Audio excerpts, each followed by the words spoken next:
The journey of Rufus the Rhino. Once upon a time, on the vast golden savanna where the tall grasses swayed in the wind like rippling waves, lived Rufus, a young rhino with a shiny gray hide and a curious spirit. Rufus was unlike any other rhino in his herd. While most were content to graze and wallow in the mud, Rufus loved to explore. His imagination was as boundless as the horizon, and his days were filled with dreams of distant lands and forgotten treasures. Rufus's horn was unique. There was a small bump at its tip that the elders said was the mark of destiny. According to legend, every few generations, a rhino born with such a mark would embark on a great journey, one that would bring honor and stories to the herd. Rufus found these tales fascinating, but he didn't think much of his bump. "I'm just an ordinary rhino," he often said to himself, though deep down, he wished for a chance to prove otherwise. One golden evening, as the sun dipped below the horizon, painting the sky with fiery hues, Rufus heard a faint rustling in the tall grass. Curious, he trotted toward the sound and discovered a tiny meerkat struggling to carry a shiny object. "Hey there!" Rufus called out, startling the meerkat, who almost dropped the object. "What's that you've got?" The meerkat, whose name was Milo, looked up nervously but quickly smiled.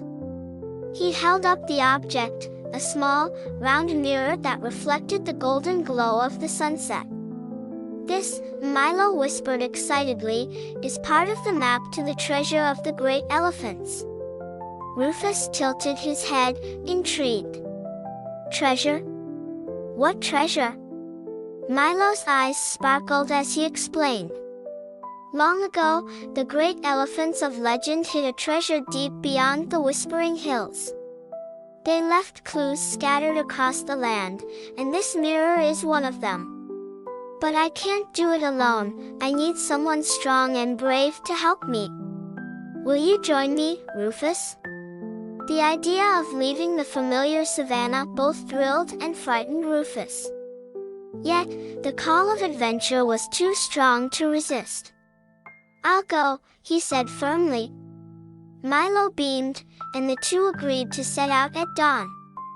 The next morning, as the first rays of sunlight bathed the savanna, Rufus and Milo began their journey. The air was crisp, and the grass shimmered with dew. Their path first led them to the singing stream, a crystal-clear river known for its melodic hum. Along the banks, they met Lila, a colorful kingfisher with feathers as vibrant as a rainbow. "Where are you two headed?" Lila chirped, curious. When they explained their quest, she agreed to join them, saying, "I can scout from the skies and help find the way." Together, the trio continued, their spirits high. The savanna gave way to rocky plains, where the air grew cooler and the terrain more challenging.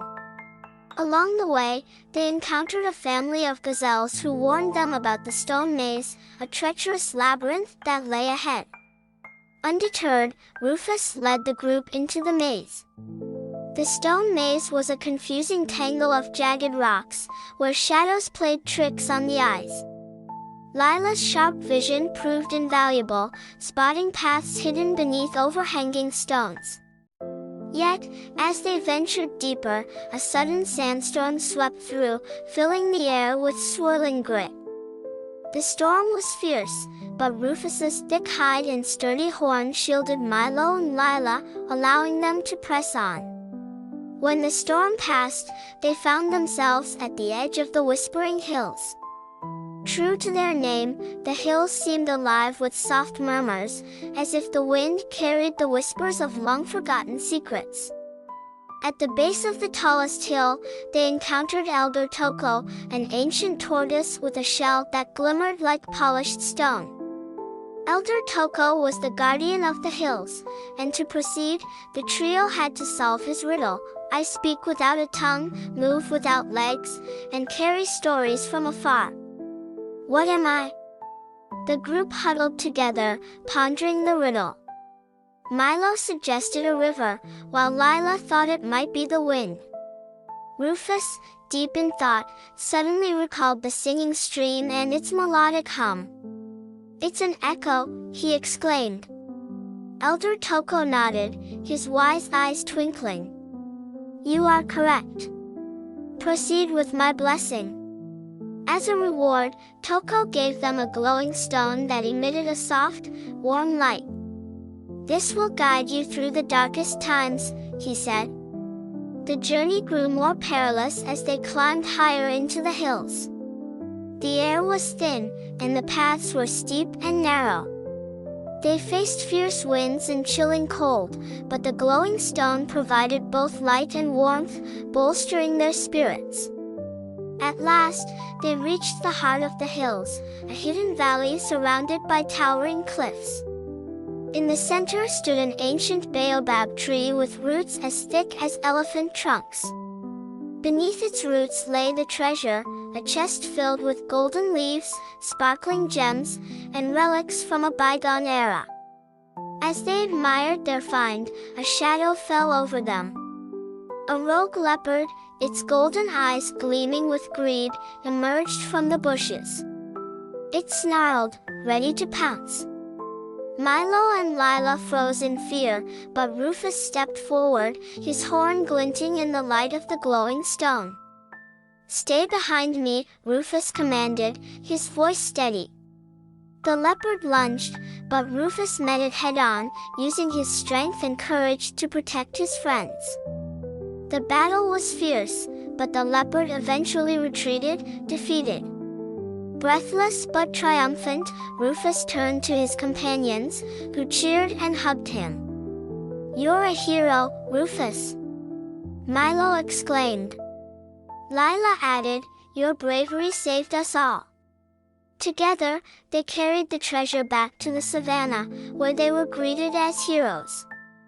The glowing stone became a symbol of their adventure, and the herd listened in awe as Rufus recounted their journey. From that day on, Rufus was no longer just a curious young rhino. He was a legend, known across the savannah as Rufus the Brave. And though he still loved chasing butterflies and wallowing in the mud, he knew that whenever the winds whispered of new adventures, he would be ready to answer the call. Thus, Rufus's story became one of courage, friendship, and the unyielding spirit of adventure, inspiring generations to come. Do you still like today's story?